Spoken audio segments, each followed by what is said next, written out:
Ellis என்ற ஒரு governor இருந்தார் மதுரை பக்கத்திலே. அவருடைய சமையல்காரர் சமைக்கின்ற பொழுது நிறைய விறகுகளை எடுத்து அடுக்கி நெருப்பை மூட்டி சமைத்துக் கொண்டிருந்தார். கட்டாக கொத்தாக ஓலைச்சுவடி அங்கே ஒன்று வருகிறது. அந்த மனிதன் பார்க்கின்றான், இது என்ன எப்படி கட்டாக நிறைய கொத்தாக வருகிறதே என்று சொல்லி அதை அவன் எரிக்கவில்லை, தனியாக எடுத்து வைத்து விட்டான். பிறகு அந்த கவர்னரிடம், எல்லிஸ் என்ற கவர்னரிடம் கொண்டு செல்கின்றார்கள். அந்த எல்லிஸ் அதை ஆராய்ச்சி செய்து அது இவ்வளவு பெரிய ஒரு உலக பிரசித்தி பெற்ற பொக்கிஷமான திருக்குறள் என்பதை அவர் கண்டுபிடிக்கின்றார். பிறகுதான் அந்த திருக்குறள் உலகத்திற்கு வெளிவந்தது.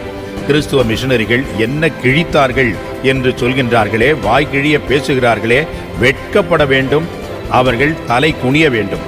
இதை கண்டுபிடித்தவரே ஒரு வெள்ளைக்காரன் தான், எல்லிஸ் தான். முதலாக இது உலகத்திற்கு கொண்டு போனவரே ஜியு போப் என்பவர் தான்.